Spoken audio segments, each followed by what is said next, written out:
Just want to welcome everybody to our webinar for Kekuli Café. Like I said earlier, Sharon is one of the co-founders. She'll introduce her team. Basically, what will happen is for the next 45 minutes, we'll talk about the brand. If you do have some questions, feel free on the bottom. You'll see some Q&A, some chat line. I'll be watching the chat line, and feel free to ask us a question. I may leave the question to the end, or I may incorporate it into the presentation today. Welcome everybody, and great to have you here. So Sharon, tell me about yourself. Tell me about your Hi. team. You have another Elijah, another franchisee here. Why don't you do your introductions and both of you introduce yourselves? Awesome. Thank you. Thanks, Joel, for having us here today. My name's Sharon Bond. I'm originally from Merritt, British Columbia. I'm from a small band outside of Merritt called the Nuwayich Indian Band. I've lived here in West Bank, BC, in the Okanagan Territory. Happy to have lived here for 30 years working in this area. I've opened up my first business here in the Okanagan. And I also have brought along my partner here, Eli Mack. So I'll let him introduce himself as well. Hello, Elijah Mack. I am 28 years old from the Nukok Nation, which is Bella Coola, British Columbia. I currently live in Kamloops, BC. I joined Sharon 10 years ago now, buying the first franchise in Merritt, and now relocated in Kamloops. Excellent, excellent. So you were 17 years old when you got involved in Kekuli Cafe. Yeah, straight from McDonald's. Oh, no, there you go. Straight out of McDonald's to Kekuli Cafe. A great, and it looks like you turned into a franchisee. So that's amazing to hear. So Sharon, tell me a little bit about your brand. What is your brand, Kekuli Cafe? A little bit more of the history, how you started it, and what makes it unique. Well, I started Kekuli Cafe almost 20 years ago, and this picture probably will say it all, but that Yeah. was our very original start of getting into the franchise industry, our restaurant industry.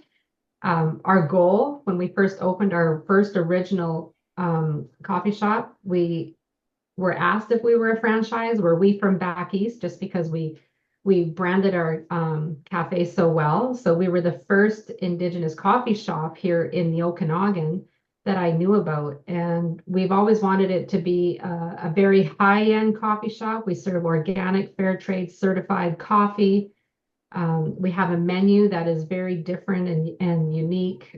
We do everything fresh in-house. Our whole menu is baked in-house.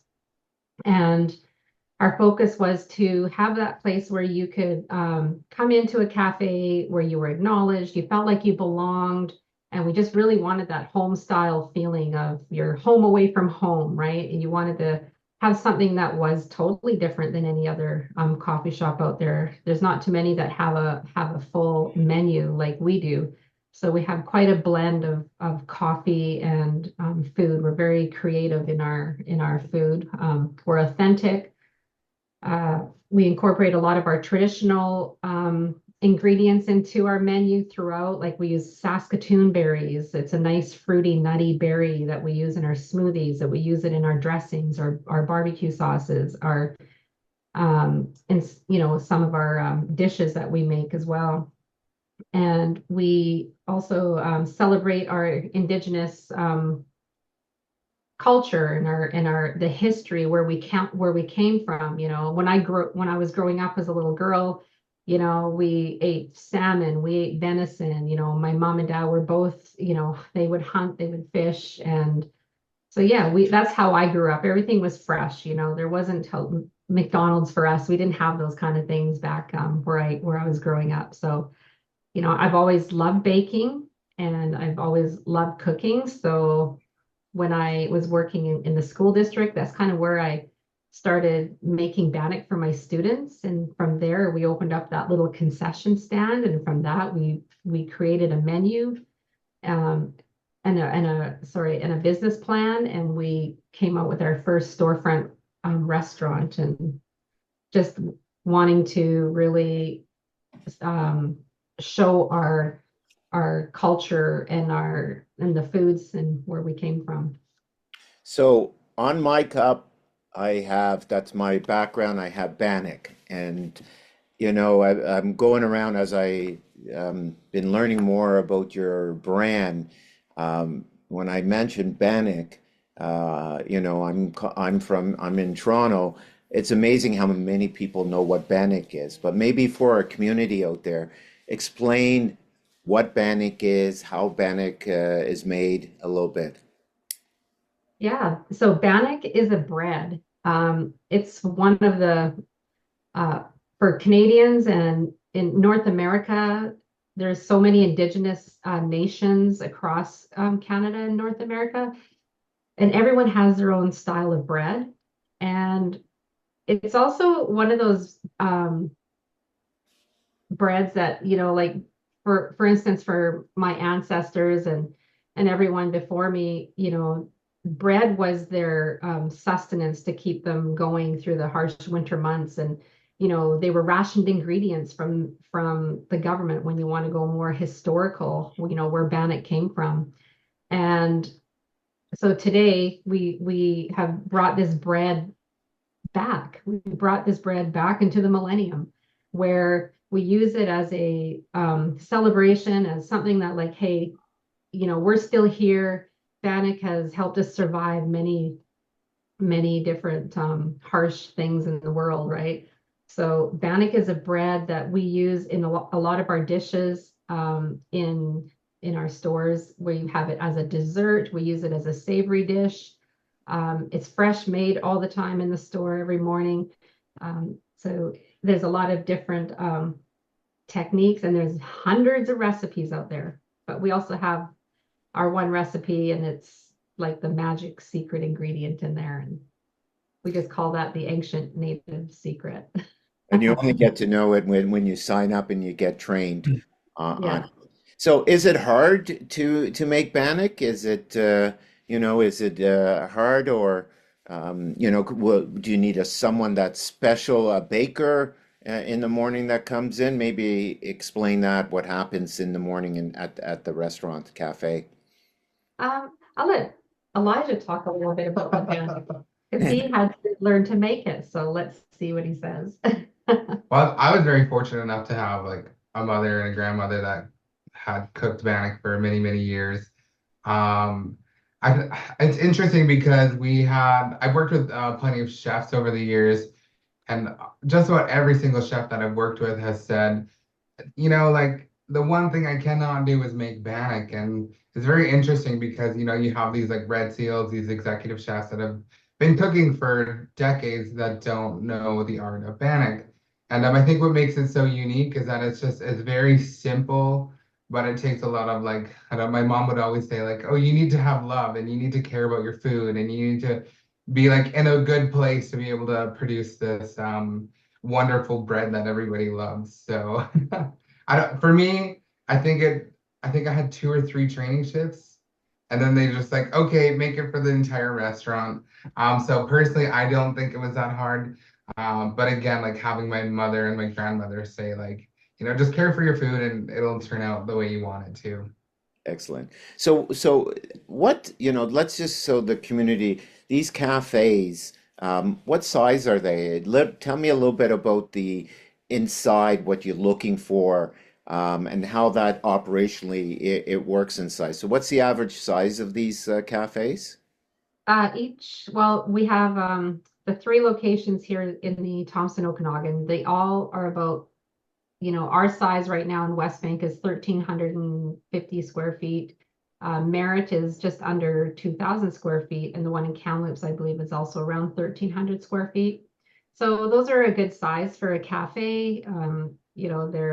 it's laid out so that it's easy flow, easy access, and easy to, It's you know, workable. maneuver, Yeah. and workable. Okay. And so when you train, you talked about training. What type of training do you give franchisees? So to get into the franchise, it's approximately 6 to 8 weeks of training. So you know, we go on site throughout the 3 locations here in the Thompson Okanagan, and we'll also come into your site for towards the end of the training so that we can help you set up and get, you know, get I guess organized and just, you know, figure that part of it out. Um, and yeah, and there's a lot of hands-on learning and training, and there's different areas that you have to train in, like learning to be how to make drinks, like the espresso bar, running the register, the POS system, and cooking online, and the Bannock making. So you do get a lot of training on that, and there's always ongoing support as well. We're always there for you. Um, you know, we do a lot of stuff like this where we bring our franchisees and managers and supervisors together so we can do some training like this as well.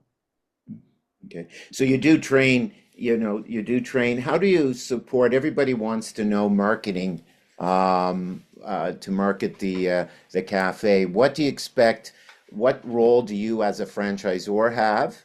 And Elijah, maybe you can tell me as a franchisee, what do you do in your cafe to market the business? Sharon, as a Okay. as a national. Yeah, so we do a lot of well, we have our social media, so we're very high into the social media. We have a company that's helping us with our social media. We're on all the platforms out there, and a lot of word of mouth. We're known, our brand is becoming so well known in BC and across Canada. You know, we have people that sign our guest book, and I have like 12 guest books now that are absolutely full of people from all over the world who have seen us on the Food Network Canada. We've been on You Gotta Eat Here on the Food Network with John Catucci. We've also been on the Aboriginal People's Television Network with Moose Meat and Marmalade. Crazy like a link. Crazy Like a Lynx, and there was another one. It was Quest Out West with Tracy Bannock. So we've had a lot of exposure on television programming, which I think is fantastic for the brand. And I also think that every franchisee has that, just because we're so unique and different. Not everyone, you know, like we're just becoming that well-known brand that people want that story, especially from the franchisee. Like Elijah has been on many TV shows and podcasts, and he's been asked to speak in a lot of uh, uh, or like a lot of organizations for youth entrepreneurs, you know, that kind of thing. So he's getting those types of exposure as well. So every franchisee has these qualities where people are just drawn and they want to hear more. Like, how did you become that entrepreneur, and you know, what do you need, right? As a someone who wants to own a Kekuli Cafe, or even just to get into business, right? Um, yeah, so there's just always that ongoing marketing and branding with um, our company that's helping us with branding through like Facebook, Instagram, TikTok, and all that. So we just really like to connect with people. And I think that's really important, is just having those connections with your community, connections with your staff, because your staff are your front line. You really want to treat your staff really well. And that just shows a lot too, that because when they go out, they're always talking Kekuli, and it kind of just rubs off on everybody on that way. So yeah, we're always monitoring our level of quality in all of our stores, the cleanliness, the friendliness, the food and the drinks. We are really high on checking up on all of our reviews that we have out there. We um, will respond to our reviews right away. So, whether good or bad, we're always thanking them because that's how we learn, in this world, right? This business, it's always a cutthroat business, right? You always want to be on top of everything and ensure that everyone is treated well and with respect. Elijah, anything you do unique or different in your cafe? Anything you want to add to this? Yeah, I think I have a very heavy passion for the marketing, just because I'm so proud to be a part of this first Indigenous cuisine franchise in Canada. I did want to quickly touch on some key components that Sharon missed on like the support and training. Is that in the like 6 to 8 week training module that they have developed, it's a layout of like what the first week, second week, blah blah blah, right to the end. Of I like to call it a turnkey operation.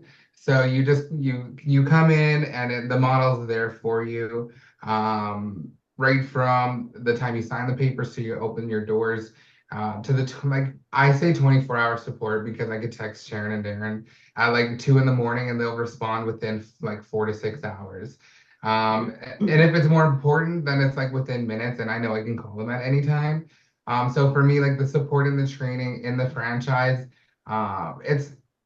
it's so easy that I was able to open up my second one at the age of 25. So I think that's very important that we had missed there. In terms of the marketing, I think we have a lot of personal discussions on like, well, Sharon was just at London Jugs on Saturday, giving out coffee in Bannock. And that's a good partnership that she has. I will be going to RBC next week to do like a little giveaway with them. At Christmas time, we have like a pancake breakfast and a turkey dinner for the homeless, or we have it for people that are maybe spending it alone. And so that's a lot of like the personal connections that we have in communities. And one thing we like to advocate is that like there's a lot of unity in community and we try to keep it local as well. On beyond that, we between Sharon and I, we have connections in like board of directors, nonprofits, for profits, right from the Okanagan to like the East Coast. And so just a lot of like, hey, this is who we are, or maybe I'll wear my Kekuli shirt, or I'll show up with a box of Bannock and just give it to like the directors. And I think that's like a lot of initiation in the branding and marketing of the franchise. Wow, that's amazing. Now I can see why you just what you just said there. I can see why now you have two locations. So you're out in the community. I heard homeless, helping feeding the homeless. So there's always a cause. It sounds giving back to your success. You're successful and you're giving back to the community. So I commend you on that. That's amazing to hear. You got to eat here. Like, how did that happen? I mean, love that program. Yeah. Uh, I mean, that's a lot of people have heard that. And that should be, was it fun? Did you have a good time? How long did it take? Oh, yeah. So that happened Tell in us. 2013. Someone must have recommended us because we didn't do it. We had no clue. We're too busy working every day, 16-hour days back in our very early days. So yeah, we just got a call. Hey, we're doing You Gotta Eat Here. Do you want to be here? Or do you want to be a part of it? And we're like, yeah. So they came in. We started filming for 2 days, shut the restaurant down, and we made these dishes and we had customers coming in and it was just so much fun. So it was probably one of the most fun experiences that we did, especially in the beginning. And I'm always grateful for that segment because they still show that segment today. You can still find it online. You can find it on YouTube.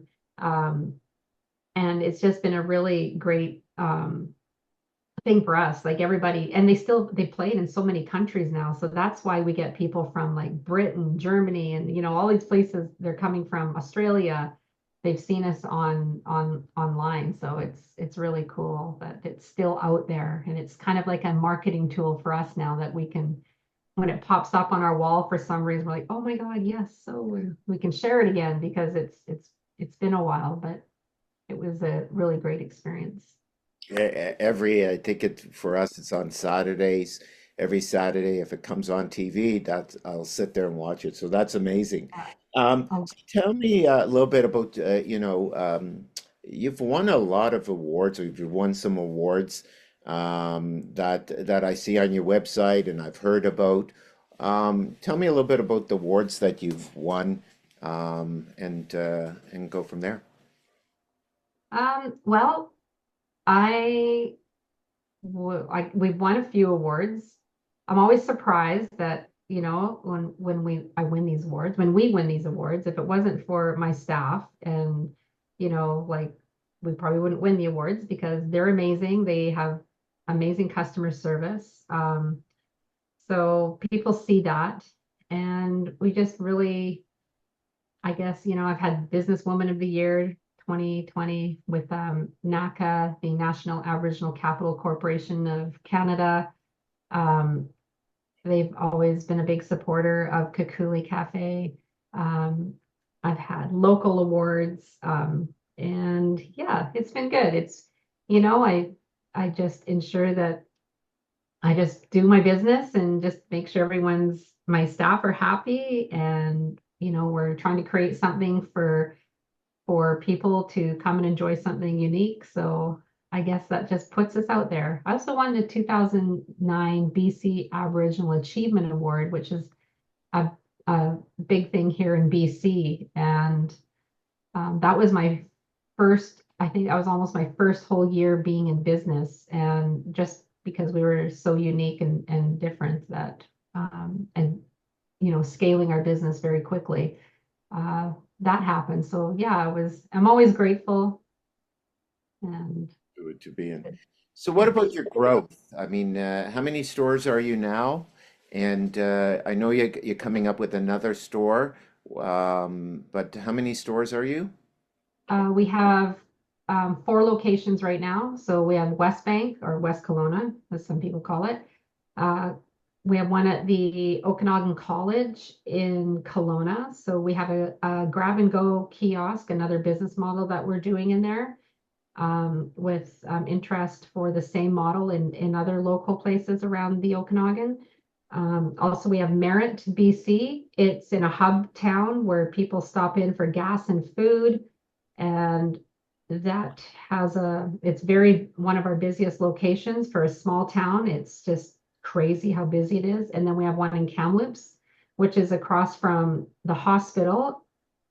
And it's on one of the old main streets of Kamloops, where also that one is really busy during the week. And it's kind of neat how all of our locations are all so different, but they were all really strong in their own ways.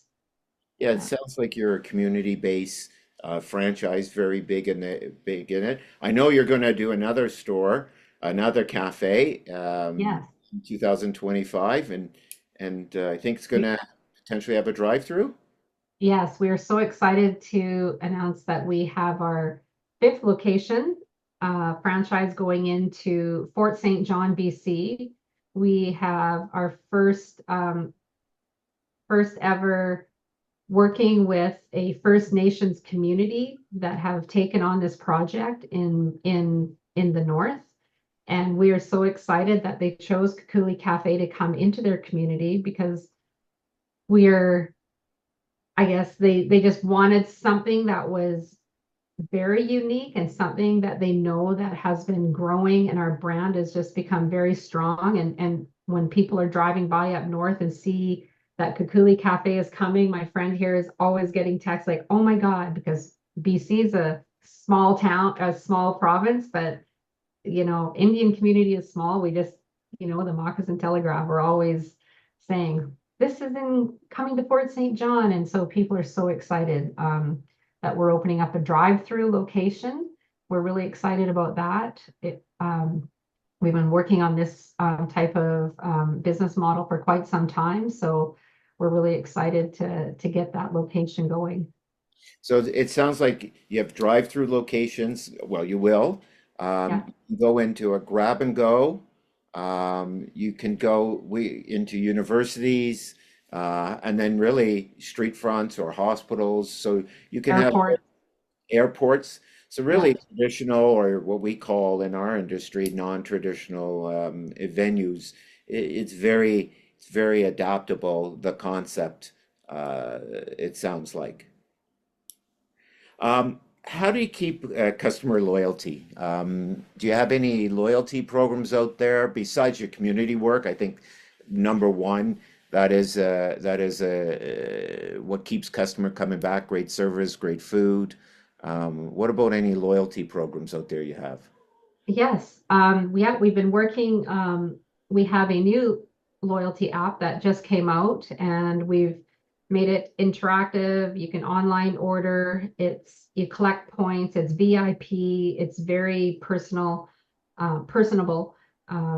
So yes, you can collect points and we really encourage our customers to sign up for that because that really helps us, get the word out. It's very nice to look at and use, so it's interesting. You could check it out and download the Kekuli app if you want to see what it's all about.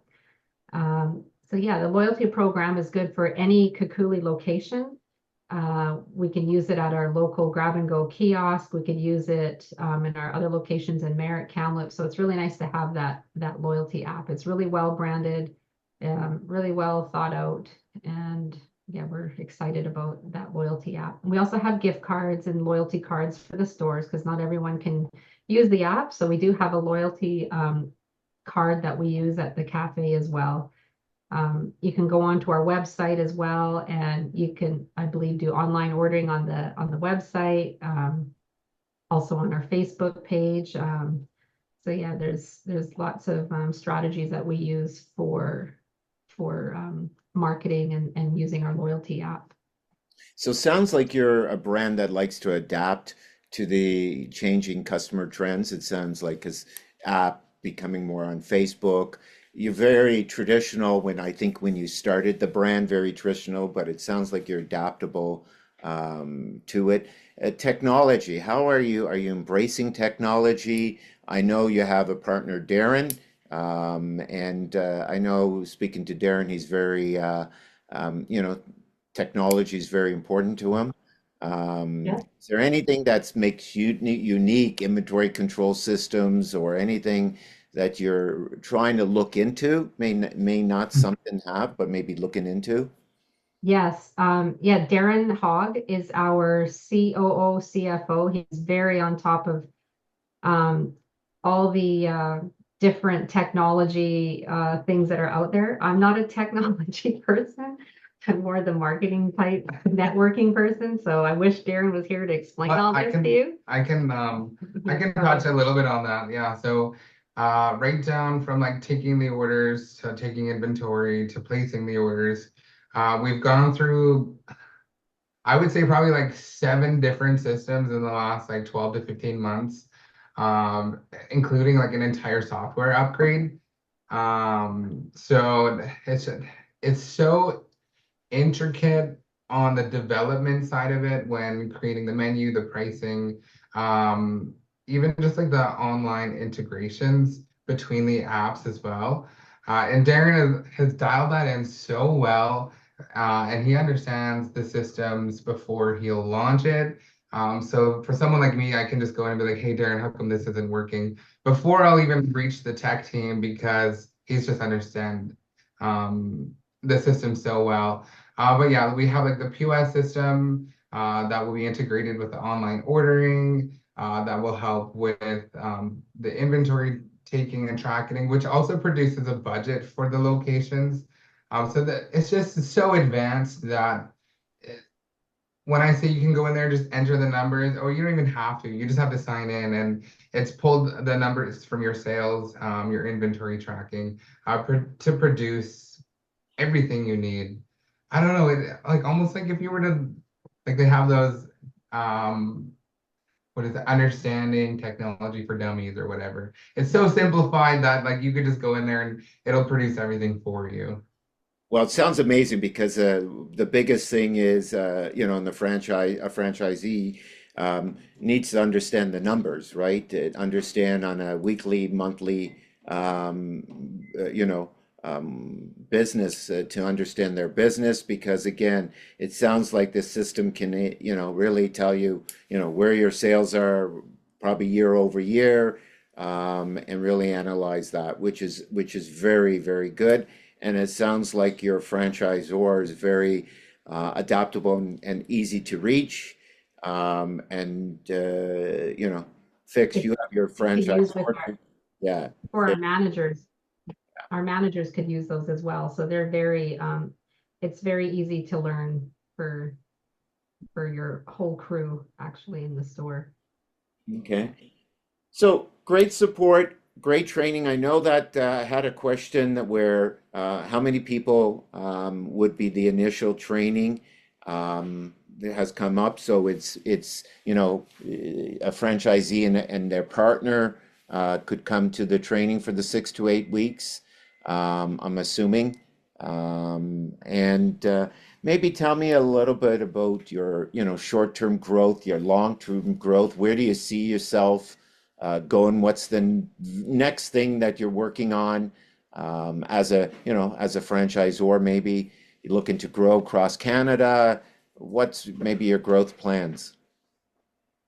Yeah, well, we've been around now in business for 15 years. So we've really worked out that sustainability of Kekuli Cafe. We're always adaptable. You know, we're changing with the times and, you know, changing with trends and all that. So we really are listening to customers, what they want. And what we're really seeing these days is people really want fresh food.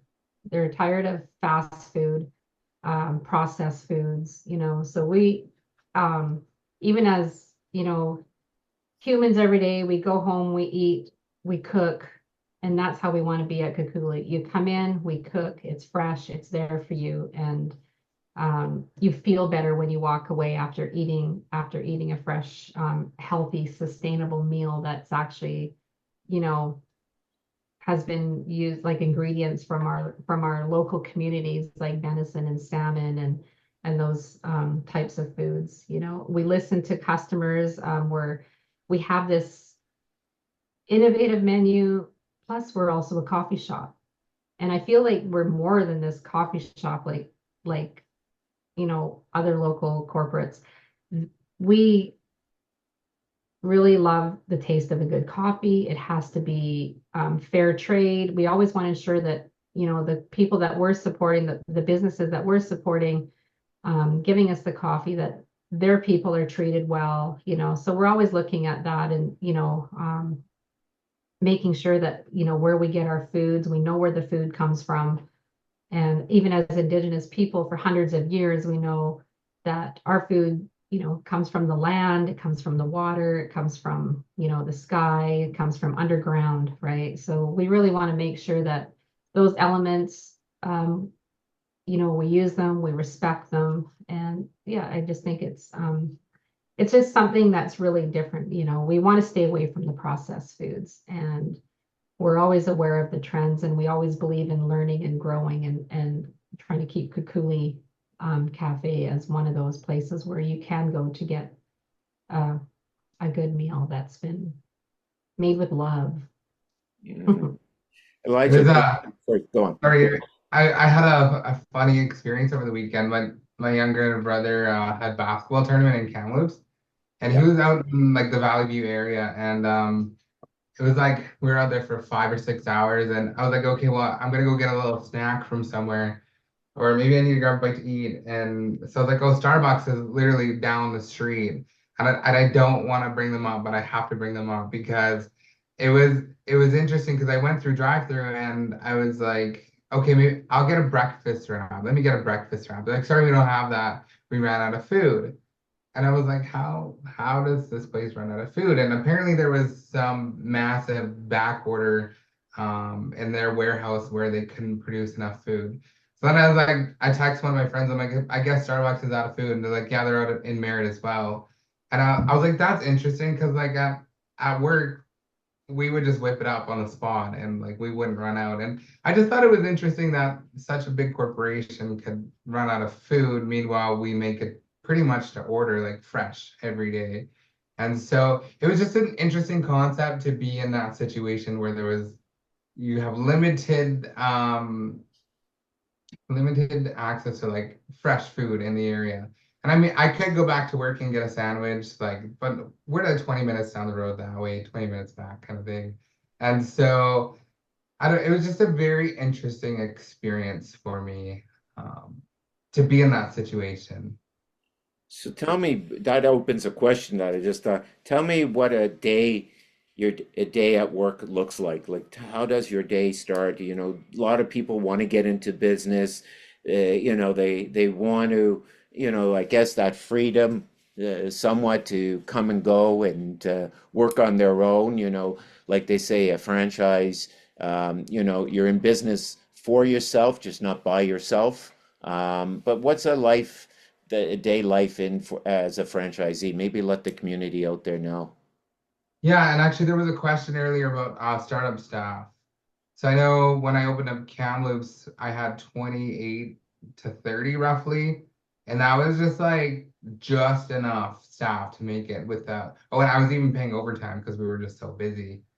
So startup, I would say comfortably like 32 to 35 approximately. And there's like depending on which community you're in, I know we have A sets or I sets in our community, which is an Indigenous Skills and Employment Training Center, and so they were able to like provide support as well. And then we just reach out to the local First Nations or even like Work BC. We've reached out to them as well to say, hey, like we're opening up, maybe there's an opportunity to collaborate here. So that was part of like the startup for my restaurant in Kamloops.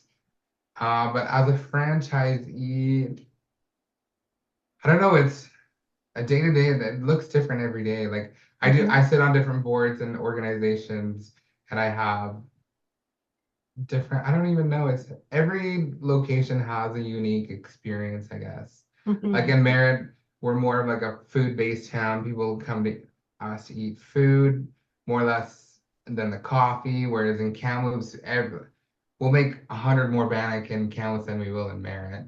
Because everybody wants just a quick coffee and a Bannock and then they're, going to work. Um, but I would say our hours are like 7 to 5, Monday to Friday, 8 to 4, Saturday, Sunday. So it's getting that morning crew.